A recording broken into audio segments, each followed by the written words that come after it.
Bueno, pues muy buenas tardes a todos, bienvenidos a este encuentro con Alberto Santamaría, que a mí me gustaría empezar recordando que mi primer conocimiento de la obra de Alberto fue como poeta y cuando Salvi Catalán me pidió que lo acompañara esta tarde, lo primero que me vino a la cabeza, digo, bueno, Alberto Santamaría, el poeta, ¿no? Para asegurarme, porque nunca nos habíamos encontrado antes, recurrí a la biografía de Solapa y vi que habían eliminado la referencia poética. No sé si por... el anterior aparece, sí, es cierto. Si por algún tipo de pudor antipoético o por qué. El caso es que Alberto es doctor en filosofía y profesor en teoría del arte también. Y saben ustedes que en España no se puede ser dos cosas al mismo tiempo, de modo que los poetas dicen qué buen teórico del arte es Alberto Santamaría y los teóricos del arte dicen que qué buen poeta es, ¿no? Bueno, pues esta tarde vamos a contar con él en la faceta de teórico del arte y concretamente con este libro Alta Cultura Descafeinada, que acaba de ver la luz y en el que Alberto plantea cuestiones bastante interesantes que son las que vamos a tratar a continuación. Debo decir que la lectura de este libro me ha resultado altamente refrescante para desintoxicarme del largo ciclo electoral que hemos tenido en los últimos tiempos y al mismo tiempo es curioso porque pensando que me estaba liberando de tanto politiqueo, este libro me planteaba también cuestiones políticas, ¿no? O sea, no tanto de índole partidista, pero sí me preguntaba hasta qué punto esas artes que parecen a menudo que están fuera del ámbito y del ruido político no están más vinculadas con esto de lo que parece. Se trata de un libro, creo yo, y quien lo haya leído compartirá esta opinión conmigo, muy brillante en su planteamiento, espléndidamente bien escrito como corresponde al poeta Santamaría y sí debo decir que creo que requiere o aconseja para su más amplio disfrute pues estar un poco familiarizado con determinada terminología artística, de modo que quien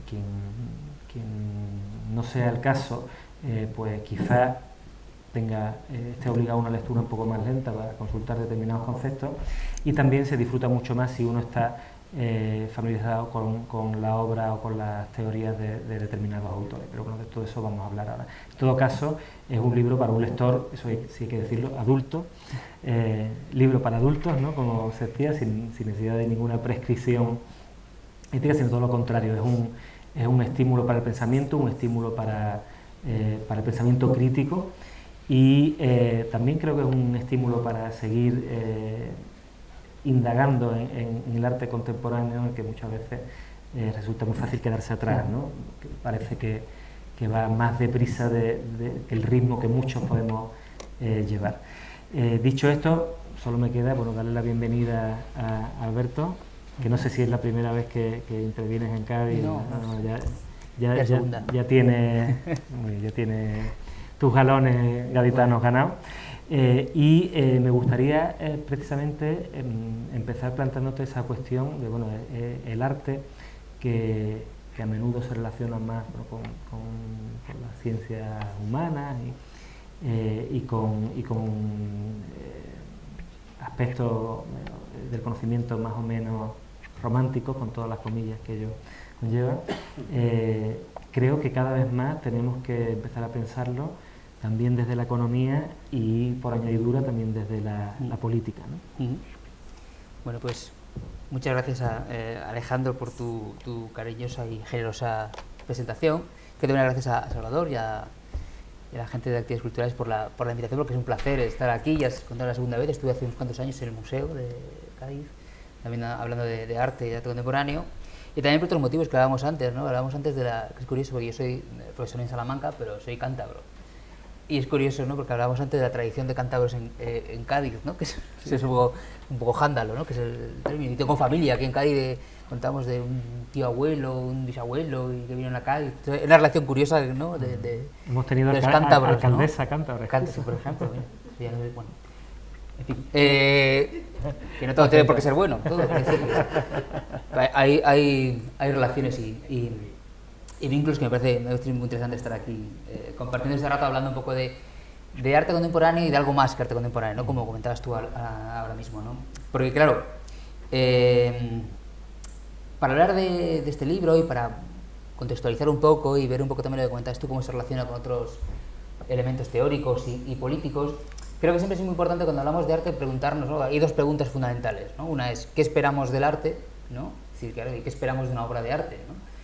Claro, eso depende de muchos elementos, depende de tu formación, depende de tu interés en el arte, depende de tu sensibilidad, depende de tu educación, de tu clase social, es decir, hay muchos elementos que nos hacen acercarnos o esperar del arte de diferentes cosas, es decir, no hay una sola respuesta, ¿no? Pero a mí me interesa más la segunda pregunta, que es un poco lo que está detrás del libro y en mi proyecto teórico, en mis últimos trabajos, que no es tanto qué esperamos del arte, sino qué esperamos del arte en el contexto social y político actual, ¿no? Esta pregunta quizá es más tramposa, porque tiene más elementos de fondo más complejos, pero creo que puede resultar mucho más interesante para saber de qué hablamos cuando hablamos de arte y de cultura y de política, ¿no? Y por ello suelo decir que este no es un libro sobre arte, sino, o sea, no es un libro historiográfico que hable de obras de arte, que se refiera a no es un trabajo de historiografía del arte, sino que es un libro sobre el horizonte social y político dentro del cual y en relación con el cual se sitúan las obras de arte, ¿vale? Es decir, de alguna forma busca enraizar y conectar los elementos profundos del arte con su contexto político y social y entender que ambos elementos están perfectamente conectados, es decir, que no hay una separación, ¿no? De cómo determinado ahora del horizonte sociopolítico con el cual dialoga el arte constantemente y por otro lado el contexto sociopolítico al que en muchas ocasiones determinado arte se adapta por necesidad para sobrevivir, ¿no? Es decir, hay unos problemas sociales y políticos. Parto del hecho de que no existe arte que no sea político, es decir, no existe el arte que no es político, porque todo el mundo hace arte y experimenta el arte, como decían también antes, desde una educación política, desde un contexto social, y el arte está vinculado necesariamente a los elementos sociales y políticos dentro de los cuales se origina. Es decir, una pregunta típica de teoría del arte sería ¿por qué el cubismo nace en 1908 y no en 1860? Bueno, porque hay un contexto político-social que permite que se empiece a ver como arte lo que antes no se podía ver como arte. Es decir, hay un cambio en las formas de ver y un cambio en la forma de experimentar la realidad, etcétera, etcétera. Yo creo que son elementos que están ahí detrás de todo esto. Entonces, a mí, ¿qué es lo que me interesa del arte o qué me interesa de la forma de entender el arte? Me interesa la forma en la que el arte es una respuesta en muchas ocasiones o es un vínculo directo con las transformaciones sociales y políticas, ¿no?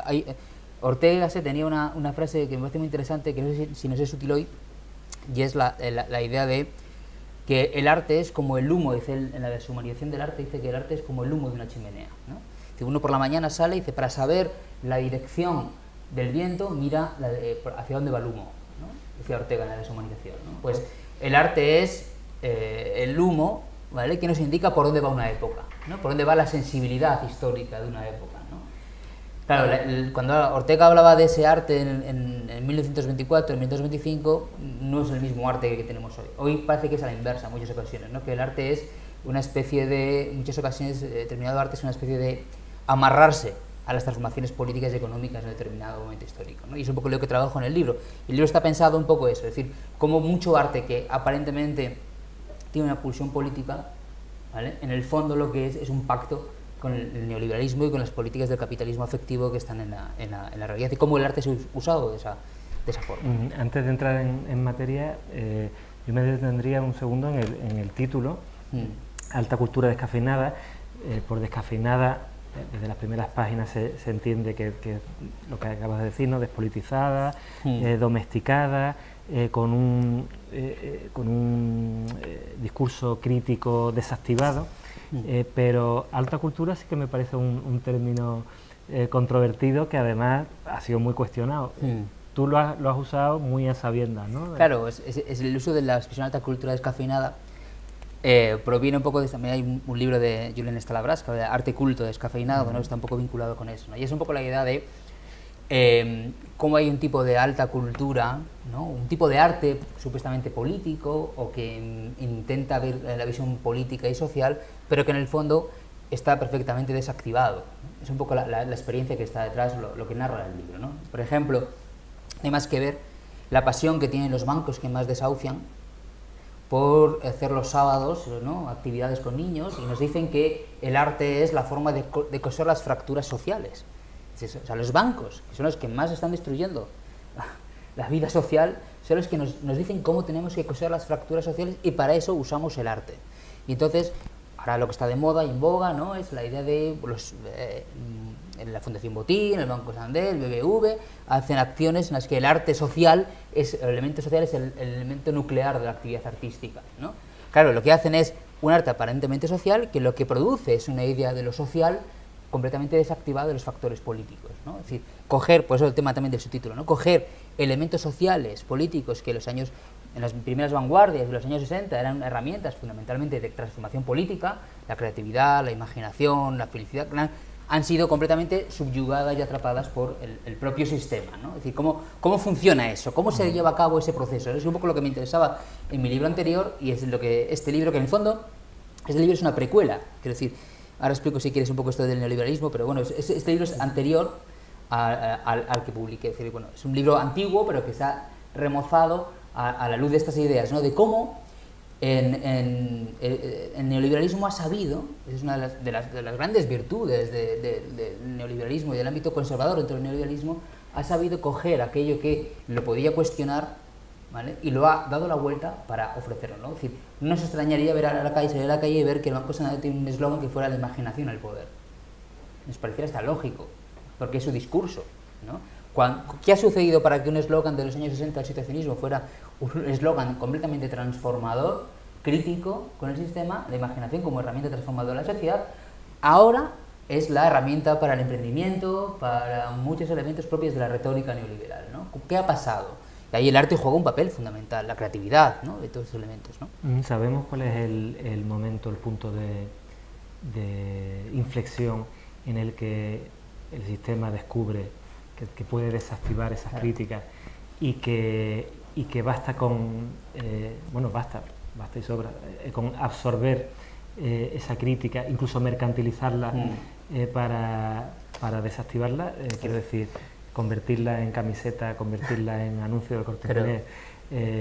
Eso, además, creo que hasta ahora es una operación que no tiene punto de retorno, es decir, ha tenido tanto éxito que rápidamente cualquier movimiento, cualquier disidencia se convierte en producto, en chapa, en eslogan, y queda disuelto, ¿no? Claro, es muy difícil decir, bueno, fue en este momento, incluso decir que sea una táctica dirigida. Es decir, yo lo que en este libro, en el cuento, no creo que los martes a las 5 el IBEX 35 se reúne y diga, vamos a coger esta palabra. No es una táctica dirigida, al contrario, es un proceso muy largo y muy lento, ¿no?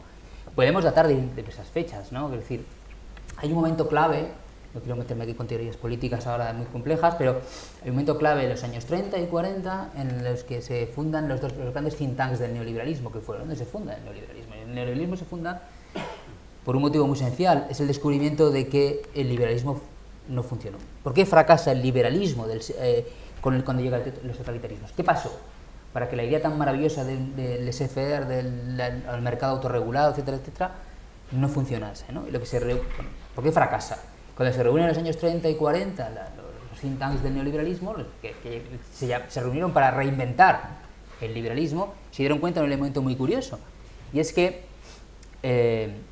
los viejos liberales eran un poco naif, ¿vale? Con todas las comillas que puede tener esto, ¿no? La idea de que pensaban que esto funcionaba solo, que el mercado se autorregulaba solo y que no había que hacer nada, ¿no?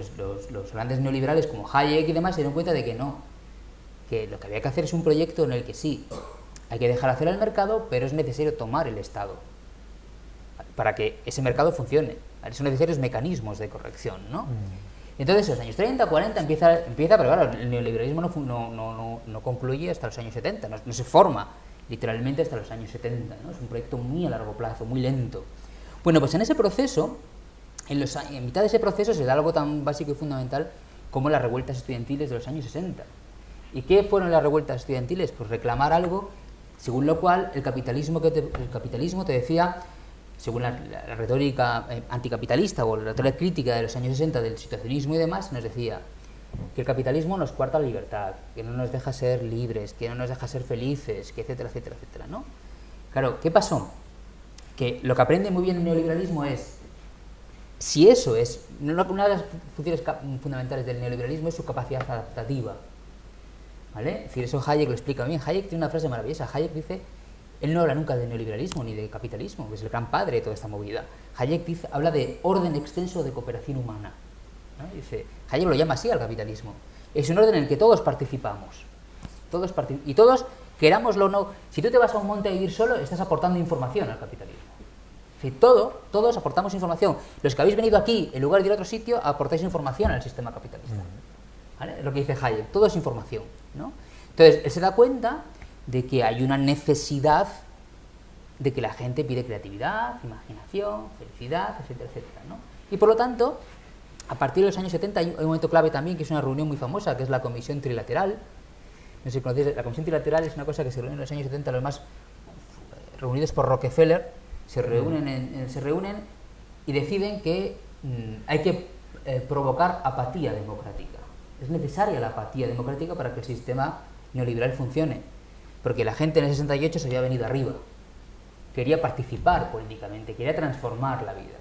Entonces, a partir de esos momentos, los conceptos como creatividad, imaginación, felicidad, etcétera, etcétera, empiezan a trasvasarse. ¿Que queréis felicidad? El capitalismo es la que te lo va a dar. ¿Que queréis? Entonces, dentro del capitalismo tú puedes decir todo, sentir todo, querer todo, mientras no quieres cambiar el todo. Es un poco lo que el neoliberalismo en ese proceso descubre y autodescubre, ¿no? Y quizá la frase capital para entender toda esta movida que estoy contando, que igual me estoy enrollando demasiado, es una frase de Margaret Thatcher, que creo que es la mejor frase que sintetiza todo. Thatcher, en el año 81, en una entrevista, dice: la economía es el medio, el objetivo es cambiar el alma. Eso dice Thatcher en el año 81.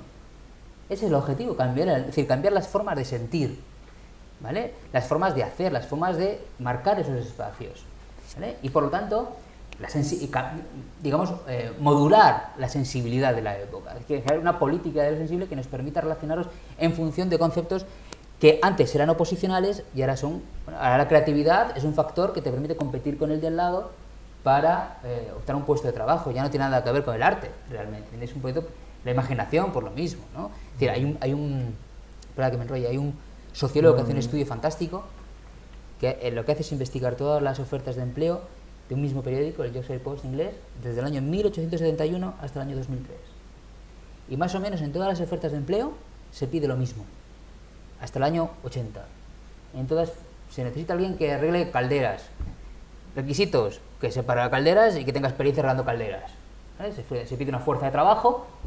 Bueno, pues a partir del año 80 se pide eso, pero se pide capacidad de empatía, trabajo en equipo, imaginación, flexibilidad, es decir, toda una retórica afectiva que antes no estaba, ¿vale? ¿Por qué? Porque el neoliberalismo se da cuenta de que solo puede sobrevivirse, ese orden extenso de cooperación solo puede, porque según Hayek y los neoliberales, el capitalismo no tiene ningún objetivo.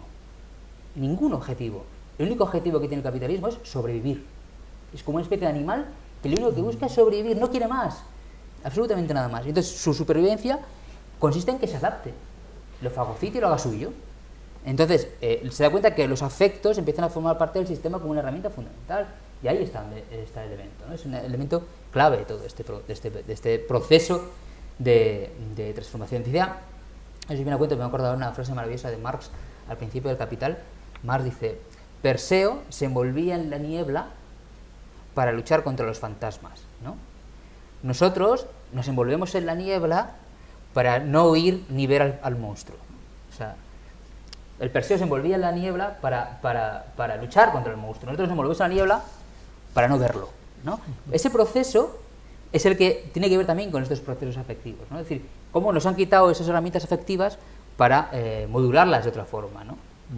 Perdón, pues, me enrollo mucho. No, a mí no sé a ustedes, pero a mí esto es un tema que me apasiona, así que te podrías enrollar lo que quieras, porque creo además que va mucho más allá, como habíamos dicho al principio, de la cuestión artística, sino que explica muchos aspectos del sistema, ¿no?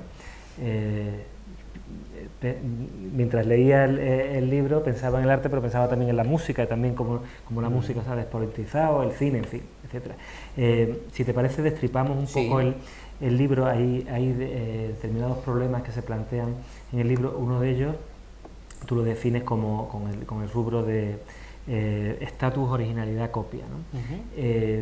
Háblame un poco de eso que ha ocupado mucho espacio en la creación, y en la especulación artística, claro, y que ha tomado formas diversas. Me gustaría también si pudiera diferenciar apropiacionismo, remake, plagio, sampling, la idea de artista como DJ, o sea, todo eso que nos ha ido siendo bombardeado en los últimos años, forma parte de ese proceso de descafeinamiento. De un proceso histórico, ¿no? Es un proceso histórico que tiene que ver con muchos factores diversos. Y en el libro hay un elemento fundamental en la historia del arte, que es, y para la teoría del arte fundamental, es la aparición, ¿no?, en un momento concreto, y lo trato en el libro, del dadaísmo, ¿no? Más allá de que el dadaísmo fuera un movimiento gracioso, un movimiento gamberro, un primer movimiento punk, si queréis, de la historia, hay unos elementos teóricos detrás del dadaísmo que son muy importantes de tener en cuenta, ¿no? Y que de alguna forma son lo que tiene la reaprobación de luego del situacionismo en los años 60, ¿no? Y es el hecho de que el dadaísmo se da cuenta de un factor fundamental, y es que el arte burgués, como ellos lo llaman, es una herramienta fundamental de connivencia del capitalismo y de la burguesía, que han llevado a la Primera Guerra Mundial. Hay un elemento de connivencia radical entre el arte burgués y el artista burgués y la Primera Guerra Mundial, ¿no? Hay un momento maravilloso, por ejemplo, el dadaísmo, que es una carta, es un texto muy breve de Gross y Herzfeld, que se llama El sinvergüenza del arte. Sinvergüenza del arte es la historia de que ellos, hay un pintor que a los dadaístas le caía muy mal, que es un pintor expresionista, que es Oskar Kokoschka. Kokoschka escribe una carta enfadadísimo porque tiene un rollo muy gil, además, todo. Porque en la guerra, los ejercicios de entrenamiento de guerra, ha habido un despiste y una bala ha pasado muy cerca de un Rubens, y que por favor, que muevan la chima un poco más para allá, ¿no? Claro, lo que dice Herzfeld y Gross, como dadaístas que son, dice que le den por saco a Rubens. O sea, si por salvar la vida de una persona tenemos que pasar la historia humana sin Rubens, pues pasemos sin Rubens. Es decir, hay que ser sinvergüenza, si queréis aplicarlo cuando la gente se escandaliza por lo de Palmira, tal, que oye, que está bien escandalizarse, porque tal, pero que hay cosas mucho más importantes que el arte. Lo que me dicen los dadaístas es que el arte, que tampoco es tan importante, lo que me dicen los dadaístas, ¿no? Es decir, que no nos vengamos arriba con los procesos objetuales del arte o con la fetichización del objeto que viene de la burguesía del siglo XVIII y siglo XIX, ¿no? Es un poco tal. Bueno, en ese contexto hay un personaje muy importante que es Marcel Duchamp, ¿no? Y Duchamp se da cuenta de los vínculos de todo este proceso histórico, de cómo el origen del arte, ¿vale? Porque arte no ha habido siempre. El arte entendido como un proceso creativo, imaginativo, emocional, etcétera, etcétera, es una cosa del siglo XVIII y siglo XIX. Velázquez, ni Rubens, ni Tiziano se vieron a sí mismos como artistas, porque es que no existía ni la palabra artista. No existían los espectadores, no había museos, no había institución artística hasta el siglo XVIII y XIX, desde que estamos ahora en el 200 aniversario del Prado. Es decir, no había arte como tal, ¿vale? ¿Quién en el siglo XVIII y XIX empieza a ver unos objetos que antes eran rituales, políticos, sociales, ¿no?, o religiosos, como objetos estéticos de placer estético? Pues no va a ser el trabajador que está 10 horas en la fábrica, ¿vale? Es decir, es un invento burgués. Es la teoría dadaísta, ¿no? Es un invento burgués el arte. La experiencia estética como tal es un invento burgués. Disfrutar de una obra de arte es un invento burgués, porque según los dadaístas, ¿no? Entonces, lo que hace Duchamp y estos personajes es decir, pues hay que acabar con todo eso. ¿Que el arte es creatividad? Pues yo no voy a ser creativo. ¿Que hay que ser original? Pues yo no voy a ser original. ¿Que hay que tener imaginación? Pues yo no voy a ser imaginativo. Todos esos son construcciones burguesas. ¿Qué se inventan los dadaístas? El fotomontaje. El fotomontaje es un invento dada. ¿Vale? Es decir, no ser original, no ser creativo. Esos son inventos burgueses para que la burguesía construya sus fetiches económicos, ¿no? Por ejemplo, el dadaísmo, muchas de las obras que hacía Duchamp, hacía 50.000 copias de la misma obra para que no existiera el original, para que nadie pudiese comprar el original.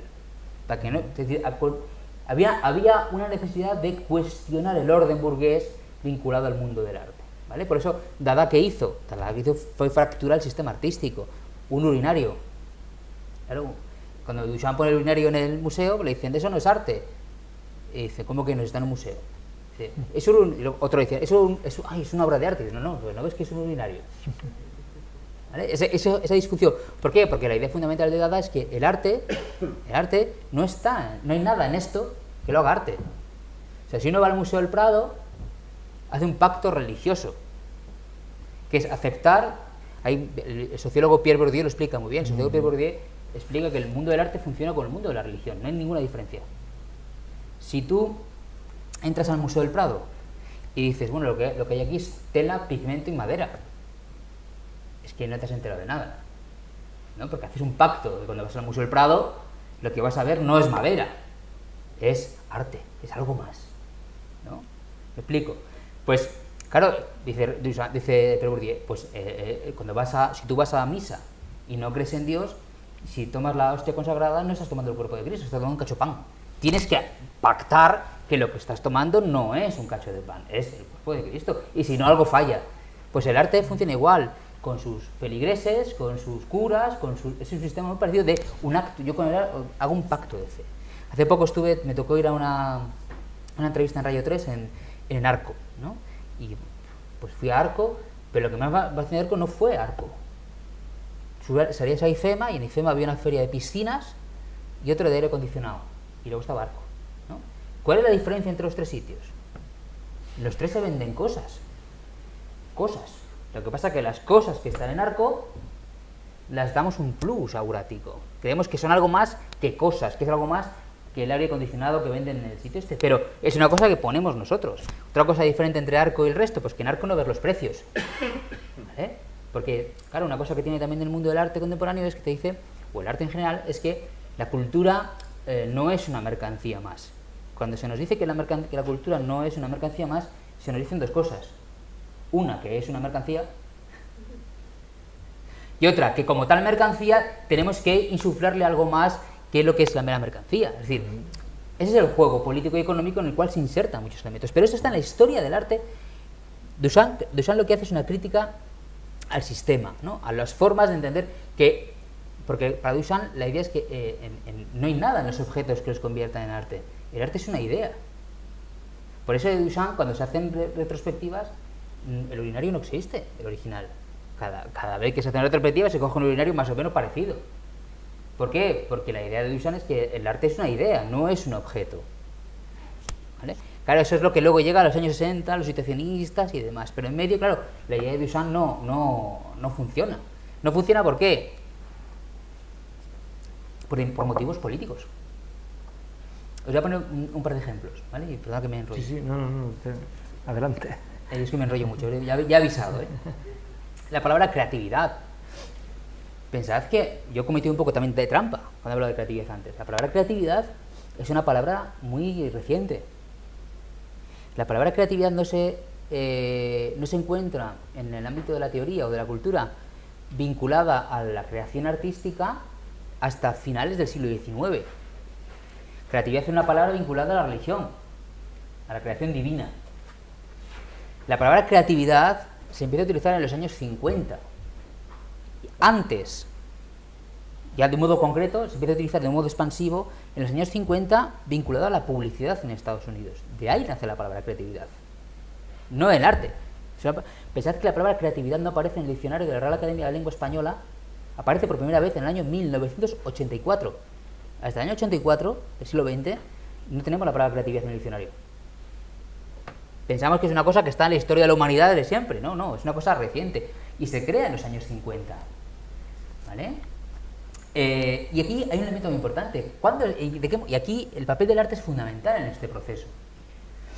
¿Por qué en los años 40 y 50 se empieza a utilizar la palabra arte? Se utiliza en el ámbito de la publicidad, pero sobre todo vinculado a un movimiento artístico, que es el expresionismo abstracto americano. No sé si conocéis, Jackson Pollock, la abstracción radical, la gestual, etcétera, etcétera, etcétera. Si vemos, eso se utiliza. Jackson Pollock era un pintor realista hasta el año 42, que es cuando Estados Unidos entra en la Segunda Guerra Mundial. Rothko era un pintor realista también. ¿Qué sucede? Y ambos vinculados a la izquierda y al Partido Comunista en Estados Unidos, antes de la Segunda Guerra Mundial. ¿Qué sucede? Bueno, pues a partir de los años 40 empieza a situarse un cambio en la forma de entender el arte y entender la creatividad. y fundamentalmente empieza a venderse la creatividad como algo de los países libres capitalistas, frente al dogmatismo del realismo socialista de Stalin. Entonces, Roosevelt, que odiaba el expresionismo abstracto, hay un libro maravilloso de esto que es La CIA y la Guerra Fría Cultural, de una socióloga que es Frances Stoner Saunders, que explica cómo Estados Unidos se da cuenta de que tiene la hegemonía política, la hegemonía económica, la hegemonía tecnológica, pero no tiene la hegemonía cultural en los años 40. ¿Vale? Y el arte es una herramienta fundamental y empieza a expandirse el modelo del expresionismo abstracto, como mirad a los americanos, que somos libres cuando actuamos artísticamente. Frente a los soviéticos, que son unos dogmáticos, que cuadros pintan realistas, etcétera, etcétera, etcétera. Pero esto no solo pasa en Estados Unidos. Es un ejemplo que también pongo, y ya perdona que me vengo arriba. Pasa también en España. ¿Quién utiliza la misma idea? Fraga y Franco. El mismo sistema que Yankee. Cuando España es invitada a la Bienal de Hispanoamérica en el año 51, ¿a qué pintores manda España a la Bienal? A los más radicales, incluso a gente que supuestamente era de izquierdas, más rompedores, a Tapies, a Saura, les manda allí, a los más revolucionarios, ¿no? Franco, hay una anécdota que Tapies cuenta en su biografía, Franco llega allí, le dice, mire, señor, su excelencia, esta es la sala de los revolucionarios. Franco entra, ve toda la abstracción súper moderna, súper guay, lo ve, sale y dice, mientras hagan la revolución así. Es decir, ¿qué implicaba? Modernidad, creatividad, pero políticamente nada, era un arma vacía. Pero si lo trasladamos más cerca de nosotros, un tercerito, sería Arco, vuelvo a Arco, Arco en 1982, no es casual que en el año 82 se creara en España la Feria Arco, no es nada casual, en mitad de la movida madrileña, la transición, una serie de elementos, se crea una feria de arte internacional. Esa Feria Arco tuvo, el primer director lo explicaba así, y además que fue el gobierno de UCD el que lo inició, iniciaba con la idea de activar el arte, activar el mercado español y por otro lado mostrar modernidad fuera de España, ¿no? Pero se hizo de un modo muy peculiar y muy insertado en el contexto histórico, que también lo cuento en el libro, de los años 80. Y es la idea de que en España había habido un arte político, conceptual, en los años 60 y 70, sobre todo en los años 70, antifranquista muy fuerte, muy potente en España. Tan potente que estaba en las ferias más importantes internacionales, el Grupo de Treball en Cataluña, y un montón de artistas conceptuales de corte antifranquista, como Francesc Abad, bueno, Francesc Torres, un montón de grupos que muchos tuvieron que ir al exilio, pero algunos trabajaban en España muy politizados, con una fuerte vinculados al situacionismo, a las transformaciones políticas.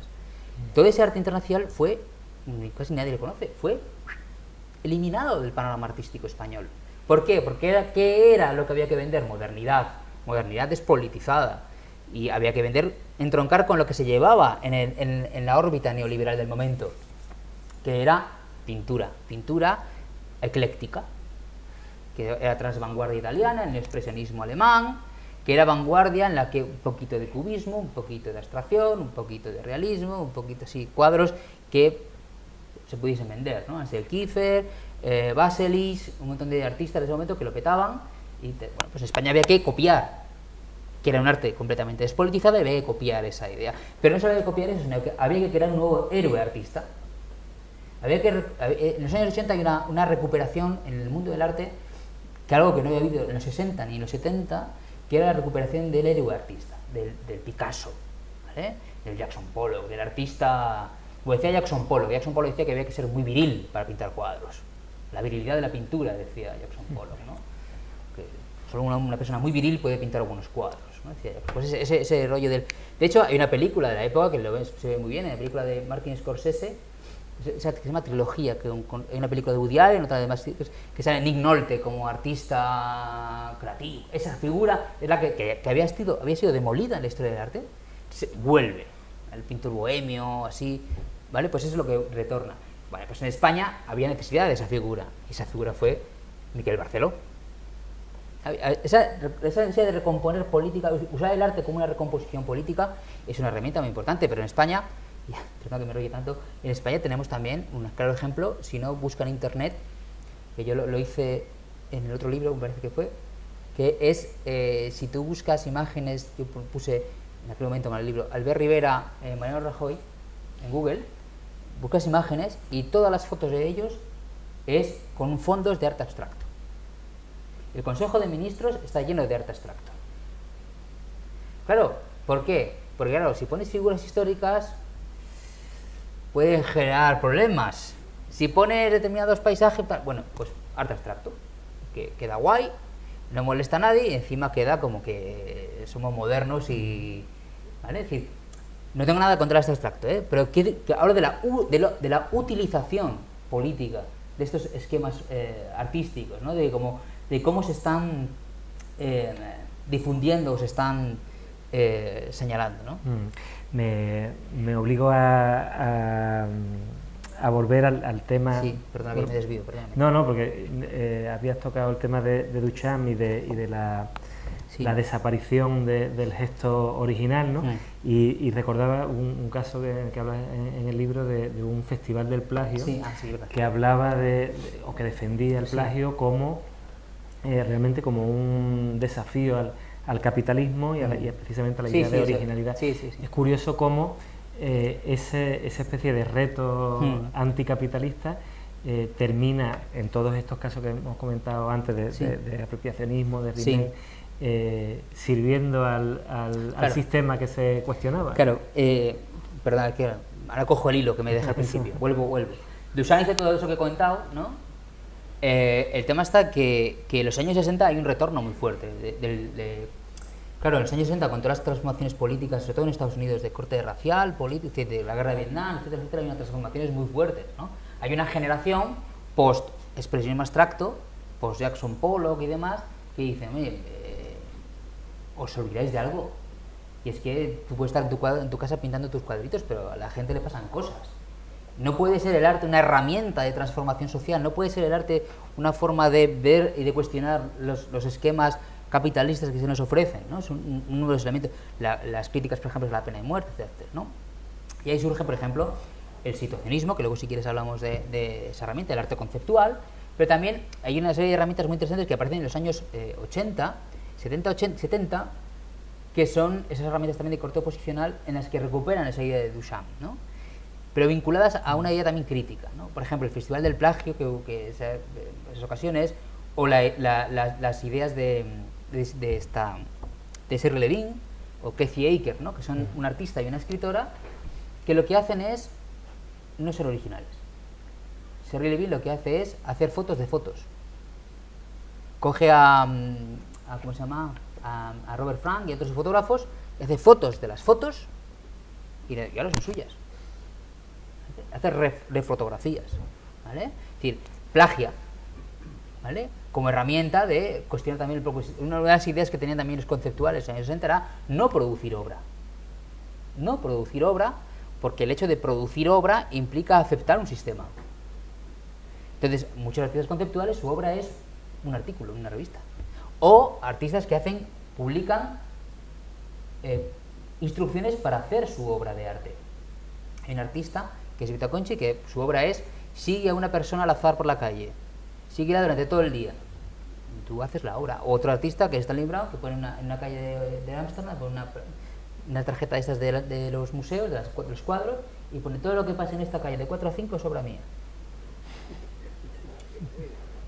¿Vale? Es decir, convertir la calle en teatro, no siendo consciente del teatro. Es decir, buscar estrategias para salirse de las formas establecidas de lo que el arte supuestamente ha de ofrecerse, ¿no? Entonces, en estos procesos hay muchos cuestionamientos del orden establecido.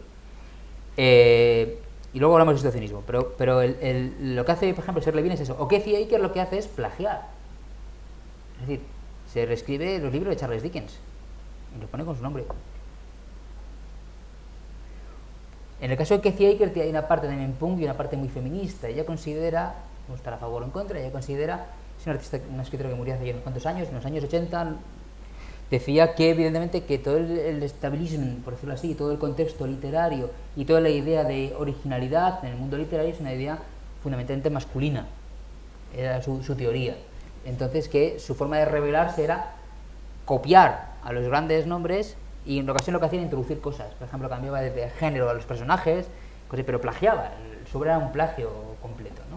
Bueno, pues esas eran las teorías que había. Pero entre estas teorías había un interés mayor o menor de cuestionamiento del orden establecido, de cómo se señalaban los caminos, ¿no?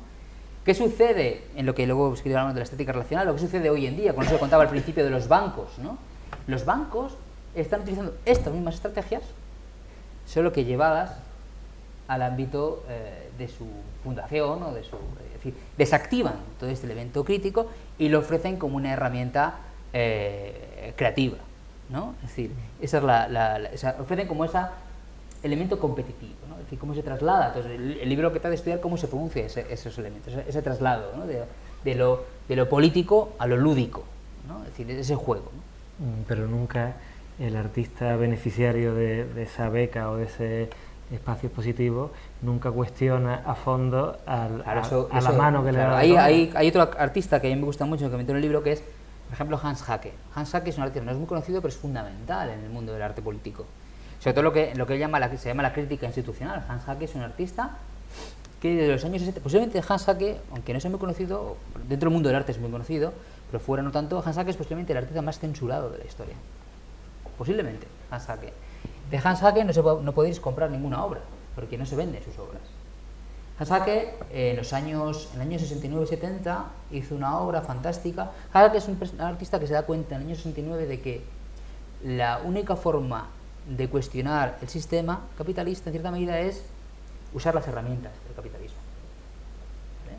Es decir, él dice, si pintas un cuadro en el que unos policías están pegando a unos obreros, en el fondo, aunque el cuadro sea crítico, ese cuadro forma parte del fetichismo de una obra de arte, con lo cual estás dándoles más herramientas, ¿no? Si lo piensas así que es en el Guernica ya no es un cuadro político, ¿vale? De hecho perdón, vuelvo adelante.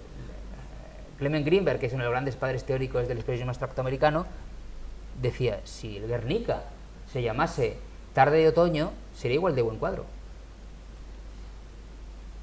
De hecho, hay fragmentos del Guernica que en otros cuadros simbolizaban otra cosa completamente distinta. Aceptamos que el Guernica es político por el título, ¿vale? Entonces, claro, esa es la perspectiva del formalismo greenbergiano, que decía que el arte nada tiene que ver con la política. Bueno, esa parte, ¿no? Claro, eso que acabas de decir tiene que ver con esta idea que está muy presente en el libro, de que la copia, el gran peligro o el gran reproche que le podemos hacer a la copia es que descontextualiza al original. El original no es solo un cuadro que se llama el Guernica, es el Guernica y la biografía de su autor y su trayectoria y su pensamiento y su momento y todo eso. Si ahora pinta alguien efectivamente el Guernica o simplemente se lee a la luz de un contexto totalmente despolitizado. Claro, es que tendemos a ver la historia del arte de un modo como si fueran cromos, que es un poco lo que yo trato de cuestionar en el libro. Tenemos la historia del arte como si fueran cromos que están ahí sin darnos cuenta de lo que hay detrás de los cuadros, ¿no? Detrás de los trasfondos políticos, sociales, económicos que permitieron que esos cuadros se produjesen y que se viesen como cuadros, ¿no? Es decir, que no digo que sea la forma correcta, pero sí que es una forma que creo que es importante para tener en cuenta que el arte está hilado y conectado exactamente siempre en cada momento histórico con los procesos históricos y políticos que se dan en cada época. ¿Qué sucede? Que muchos artistas, por muchos elementos de precariedad, lo que queramos, tratan de no verlo así, ¿no? De decir, bueno, no, mi arte no tiene nada que ver, ¿no? Pero sí que toda obra de arte está vinculada a un proceso histórico, ¿no? Por eso, volviendo a lo que decía Hans Haacke, ¿no? Hans Haacke lo que hace es una cosa muy peculiar, y es, por ejemplo, el año 69 lo que hace es, en una exposición en el MoMA, lo que hace es, en una exposición colectiva, pone una urna. Acaban de bombardear Indochina, Estados Unidos, Indochina, que se había declarado neutral. En la guerra Vietnam había sido la famosa frase, imágenes de los niños desnudos corriendo, ¿no? Que es muy conocida esa.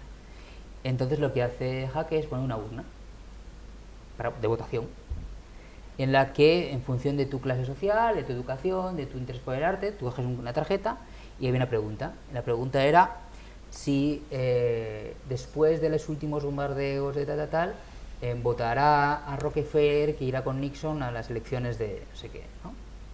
Claro, la obra fue retirada porque Rockefeller era uno de los máximos pagadores, no sé la palabra, benefactores del museo, ¿no? La obra fue censurada y retirada.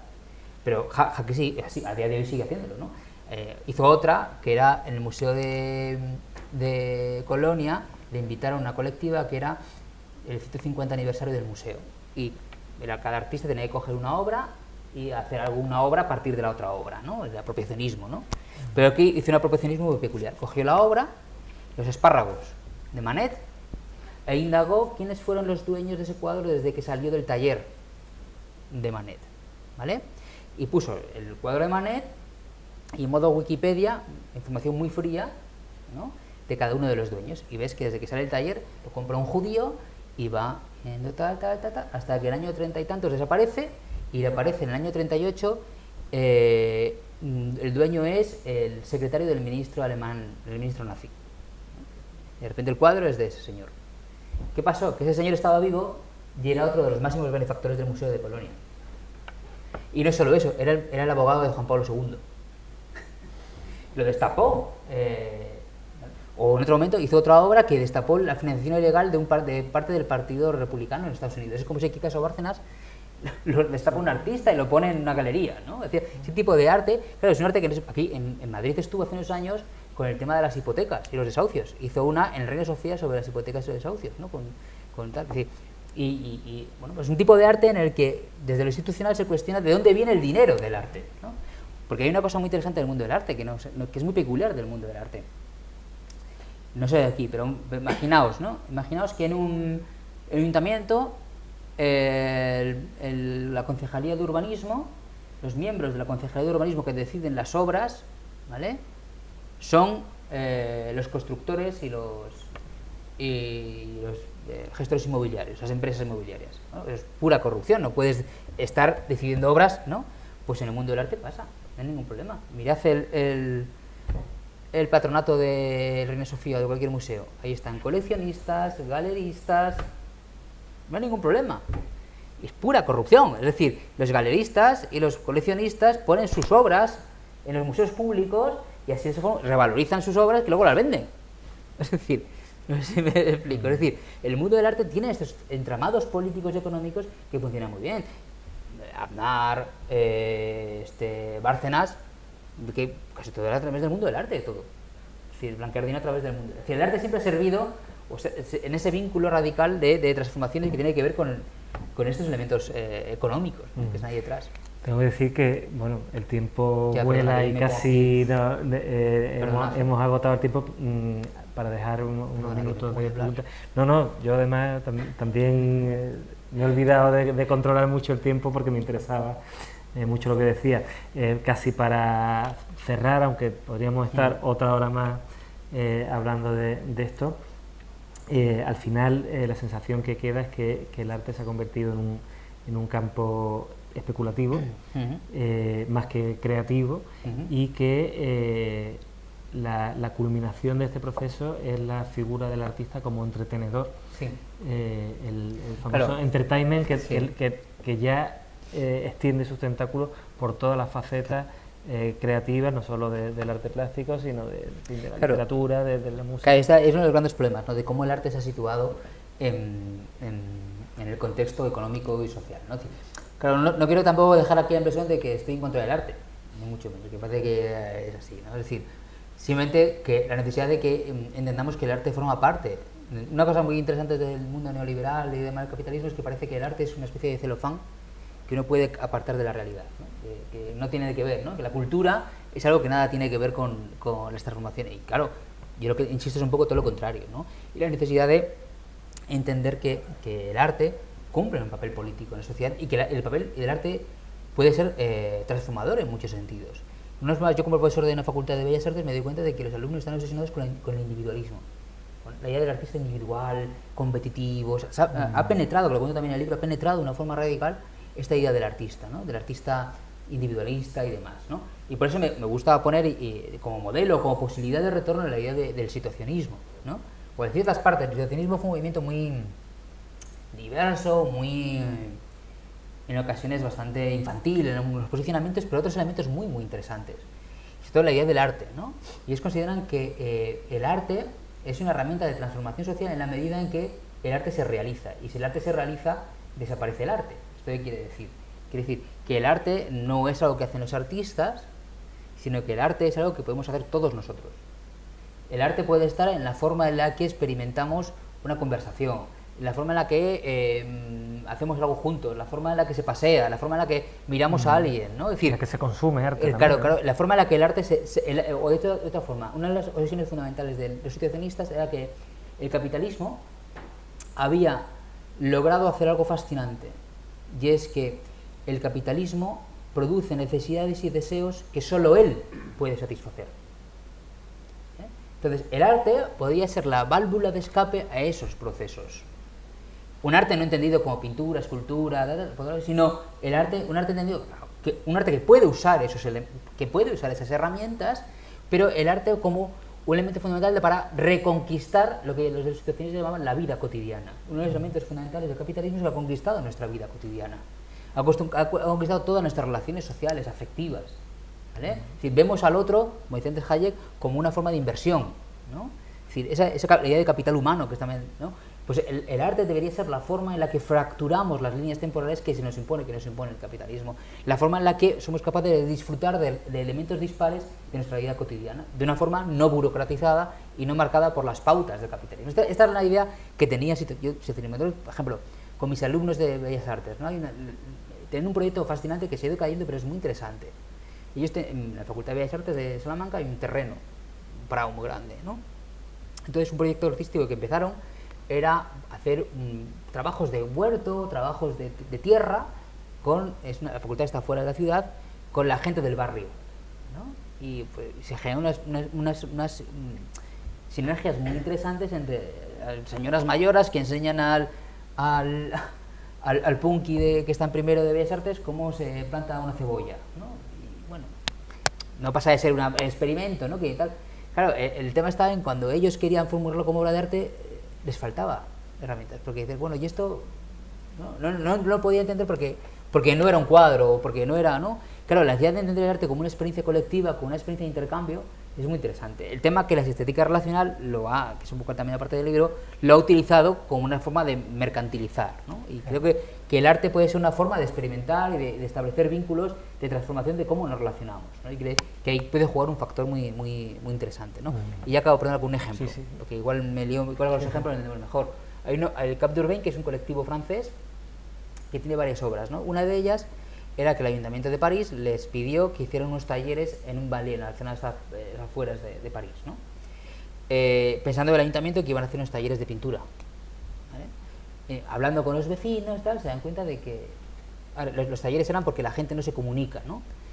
Entonces los artistas llegaron a la conclusión de que es que la gente se comunicaba demasiado. Y entonces la obra, el taller en el barrio fue, entre todos los vecinos, construir un chamizo, una casita, en la que gestionaban que la gente estuviera una hora a solas dentro, sin que nadie le molestase. A solas. ¿Vale? Y entonces la obra de arte fue cómo los vecinos se pusieron de acuerdo, cómo hicieron las reuniones, cómo hablaron con los albañiles, de cómo construyeron el tal, y cómo gestionaron el proceso, ¿no? U otra obra fue en los ballets, estos son, claro, son edificios larguísimos, enormes, de hormigón y tal. Otra obra fue ponerse de acuerdo para, con las luces de las casas, por la noche, hacer palabras. ¿Vale?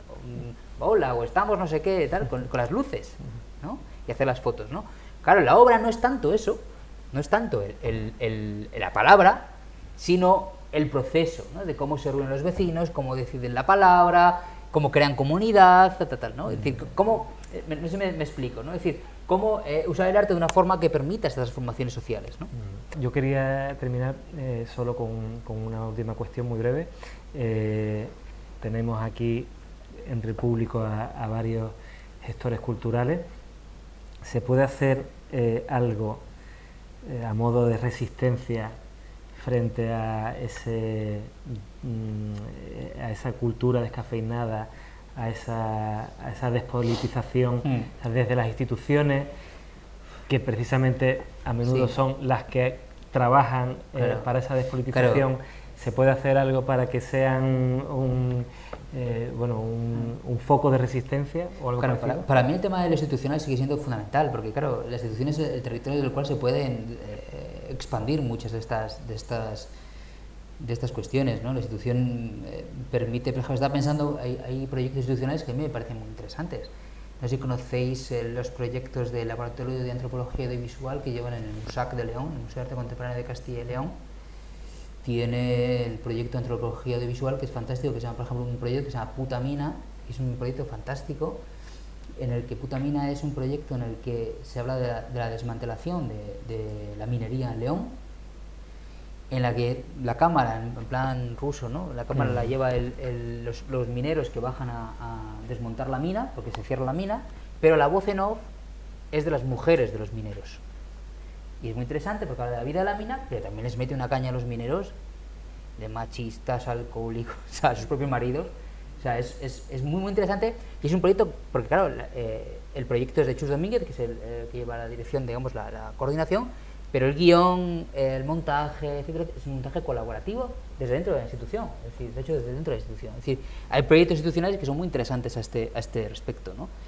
Y luego también otra cuestión que tiene que ver con lo institucional y no, también que creo que para que quede esta idea de, claro, cuando habla antes del arte político, de la politización o de despolitización del arte, que tiene que ver con estas cosas, ¿no? Es decir, hay una idea, es que, ¿cómo explicarlo? Lo político no está simplemente en el mensaje, es decir, no es más política una obra por decir Botín es un cabrón, ¿vale? Es un poco también lo que quería también que te cuento en el libro, es decir, no es más política una obra por estas cuestiones, sino, de hecho, los explotados, por decirlo así, rara vez han necesitado que les expliquen las leyes de la explotación, ¿vale? Es decir, porque no es, me tengo que decir, no, apuntado, no es la incomprensión del estado de cosas lo que alimenta la sumisión de los dominados. Es decir, hacer una obra en la que se cuenta que los trabajadores están explotados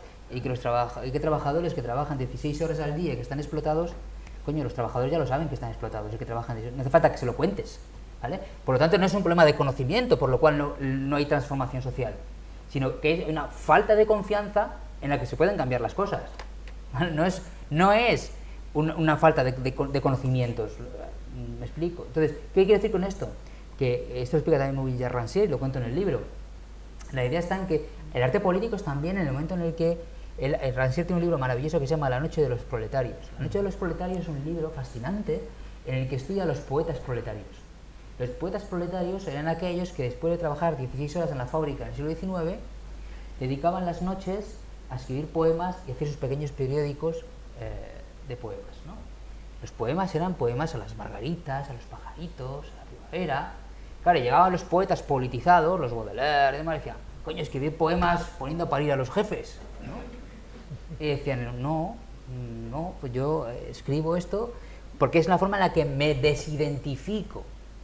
Es decir, el poder no espera de mí que yo después de 16 horas de trabajo esté escribiendo un poema o leyendo poesía.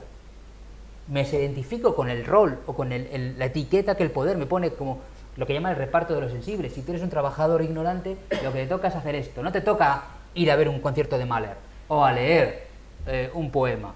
Eso no te toca porque no te toca en el reparto de los sensibles.